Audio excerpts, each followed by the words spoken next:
Hey guys, welcome to What If Naruto Fall in Love with TemarI. If you love the What If, so like, subscribe. So now let's start the What If. Uzumaki Naruto, the hyperactive knucklehead ninja, was walking towards the lofty village walls of the Hidden Leaf Village, an unconscious Sasuke slung atop his shoulders. He was the last one of the retrieval squad sent to retrieve Sedichia to return, and even though he was bleeding profusely while barely hanging on to his consciousness, he was grinning like an idiot. He had accomplished his mission, thereby fulfilling his promise. After all, Uzumaki Naruto never went back on his word, this time being no exception. As the gates to the village became visible to his glittering azure orbs, his injuries were finally cloaking their veils over him to the limits of his bodily endurance, prompting him to ultimately fall down on the ground with a thump, completely unconscious. Meanwhile, TemarI was walking on the path leading to the Leaf Village. Her ever-present battle fan was slung on her back like usual, and the white battle kimono she donned was draped to her curvaceous figure, held onto it firmly with a red belt tied to her waist in a knot. Her hair was trussed into her usual 4 ponytails, most found and unbecoming of a young female such as herself, mainly since it downplayed heavily on her looks. But to a Kenwaichi as serious as she was, it was a necessity. Looks didn't help you in battle, and they sure as hell never came in handy during shinobi affairs. She was taught it the hard way many times in the past. Her 2 eyes caught 2 silhouettes lying there on the ground, unconscious, and she immediately rushed to them. Shikamaru had been taken by the medics ahead of her. In fact, the lazy genius had been adamant to get back to the village ahead of her, as soon as he possibly could, and she could relate to his worries on that subject. Seeing her baby brother, who she had never even suffered so much as a scratch through almost all his younger life, lying half dead on the ground after his battle with Naruto, she had never felt so troubled as she had right then. So, in short, she could relate to the pineapple-haired gentleman, wanting to get close to his fallen squad mates as soon as humanly possible. Crouching down, she flipped over the Ichid to make him face up. Her trained eyes instantly traveled and focused over the spiral-shaped wound scarring his chest. Even though the high-degree burns were clearly evident on his chest, she could discern with a mere glance that his wounds were in no way life-threatening. So, putting that thought to the side, she gently placed him aside and turned all her attention to the second victim lying by his side. She didn't even need to turn him to realize that he was on the verge of death. The blood pooling underneath him in a puddle was proof enough, staining the ground crimson. Instantly rushing to his side, she flipped him over and tore off her kimono near her thighs, right before pressing the bundled cloth over the gaping wound on his chest.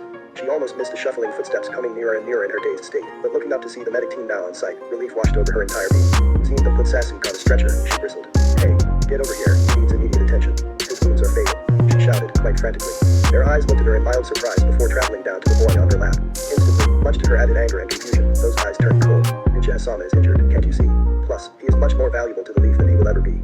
She glowered over him, but the men didn't budge so much as an inch in their stances. "We have our orders and we must follow them to the point," they answered her curtly. Before she could so much as raise a word of protest, they were off to the village with an unconscious Sasuke now in tow. "Those idiots," she hissed. Looking down, her anger was replaced with worry. The blonde boy's condition seemed to be worsening each passing second. Her white clothes were drenching themselves in his blood, but she could care less about such trivial things right now.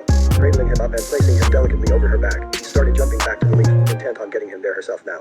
But feeling her back now dripping in his elixir of life, her heart skipped a beat. "Hold on now, you idiot, I'll get you help. Don't you die on me," she whispered worriedly, feeling his breath turning fainter by the minute. Her feet started picking up their pace as branches started blurring beneath them in a daze. It seemed like hours before the foliage finally ended, and she was rushing through the surprisingly unmanned gates of the village, straight to the hospital with a face of sheer urgency. Rushing in through the hospital doors, she slid to an abrupt stop. "I need help here," she spoke out loud, earning surprised looks from the staff going about their businesses there. Seeing the patient slung on her back, nurses started rushing close to her in a jiffy. "Please hurry up, he is in critical condition. This is an emergency," she pressed desperately, earning understanding nods from the nurse. "I understand that, miss," the nurse said reassuringly, now finally getting a good look at the bruised and beaten face of said patient. But catching a glimpse of those sun-kissed hair and whisker marks on his cheeks, even her eyes turned frosty. "I'll go and see if any doctor is free. Please wait right here," she said. Her voice was all too calm now, a bit too calm for TemarI's tastes in fact. TemarI growled, helplessly watching her walk away without a care in the world. "What the hell's the matter with these people?" she growled, boring holes in the retreating nurse's back. Was she the only one who had seen how serious Naruto truly was? Tsunade, in a coincidental turn of events, walked out from the operation theater housing an injured Chaoji, and just as her eyes landed on the blonde, the unconscious one, she dropped her clipboard with a gasp before rushing closer to him. What happened to him? Come. Pulling her hands back with sheer will from trying to embrace the boy she adored so much, she had to crush her motherly instincts, and started rushing back to an empty room in a hurry. "Never mind that, bring him in the room over here." TemarI didn't need to be told twice, she followed Tsunade just as swiftly. "Shizu, get over here, right now," shouted Tsunade. Shizu came stumbling in, and seeing her brother in all but blood on the bed as if he was something the cat dragged in, her eyes widened in horror. "Naruto," she gasped. Tsunade slapped her cheek gently, snapping her apprentice out from the shock. "Assist me, don't fool around like this. We need to stabilize him, now." "Hi." Shizu agreed, pulling up her latex gloves, intent on stabilizing him as soon as she possibly could. TemarI stood there oddly, having no idea what to do now. She saw Shizu and Tsunade shouting orders in the air, moments before the room was frolicking with nurses, one of whom dragged her out and seated her in the waiting lounge, quite forcefully for her tastes. She sat there, waiting, covered head to toe in blood, with no idea what she was supposed to do or even where she currently was. Too engrossed was she in worrying for the boy who had essentially saved her little brother in more ways than one, but now, here he was, almost on the verge of death. And all for what? That prideful Ichid. Her teeth clicked together in annoyance. Ever since she had laid eyes on him, that prideful bastard had left a bitter taste in her mouth. But to outright abandon your village, the highest form of treason one could commit just to get some petty revenge. He had to have been ludicrous, or suicidal even. She just couldn't place her finger on which one it truly was. TemarI. She had to wince and resist the urge to cover her ears. Talk about being loud. What happened to you? And why aren't you being treated for that matter this time? She did cover her ears. The screech of the fabled banshee had finally succeeded in making her do so. Please, Sakura, for Kami's sake, this is a hospital. Can you be any louder? She asked in marked annoyance. Sakura nodded sheepishly, clearly embarrassed at being told off on her antics so bluntly. God, and this isn't my blood for your information. It's Naruto's. He was critically injured when I brought him in, and as far as I know, he's still being treated by Tsunade-sama herself. Sakura snorted, urging TemarI to look up at her with an elevated eyebrow. Serves him right. TemarI narrowed her eyes at that, her tongue curling in distaste. After I told him to bring back Sasuke to me, the injured him almost killed him. You should have left him there for all I care. How dare you even say that, you filth? TemarI hissed. He had a gaping hole where his heart was supposed to be, and even after all that he was still trying to bring back that bastard of an Uchiha back to the village. You are his teammate, for fuck's sake, have some respect. She snarled lowly, like a lioness biting back her roar in mind of her surroundings. You don't know anything. Sakura snorted, huffing in disgust. My mom was right. After what he did to Sasuke, I know he is the demon the rumors claim him to be. He could just go somewhere and die for all I care. She was cut off before she could spout off any more venom. Leave. TemarI whispered, her voice frigid as an iceberg. Die before I make you, and in the process put you in the same ward as your precious Uchiha while I'm at it allied villages be damned. She whispered, her tone never the tempestuous one. Sakura shivered from the tone, knowing full well she was more than capable of carrying out said threat if need be. Plus, her own abilities were anything but confidence-inspiring.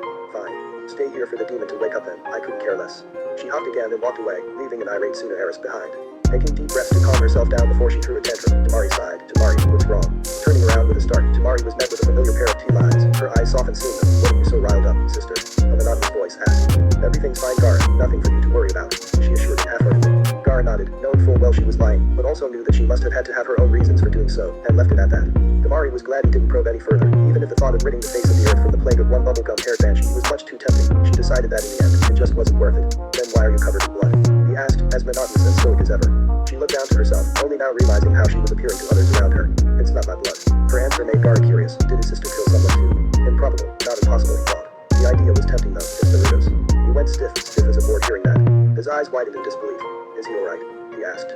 Even as cold as he was, even TemarI could see the urgency in his eyes. Small wonder for her brother to act that way after what Naruto had done for him, she mused. She nodded in affirmative. Tsunade-sama is treating him at present. I heard from her his healing is inhumanely fast, and add to the skills, she'll have him out of harm's way in no time. She assured him soothingly, and it worked. He nodded, trusting her enough on this. We must head back to the village then, he said.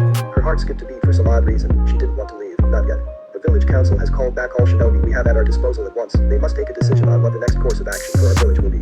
She wanted to argue, not knowing why, but in the end said nothing. She knew full well as to why they, or more specifically he, was being called back. The village was weak and distraught in the moment, so they must have their ultimate weapon at their disposal to show their strength in front of any, and all who may think of taking advantage as soon as we can state right now. Even if she loathed it with all her heart, it was what it was. Nodding vehemently, she got up and walked out to head to the changing room. She needed to change her clothes with the spare she kept for such times after all, and even if a tiny part of her heart made her glance back again and again back to the operating room behind her, she trudged her way out without another word. Duties came first after all. So that's it for this episode. If you want to watch the next episode, please comment down below. So for now, bye.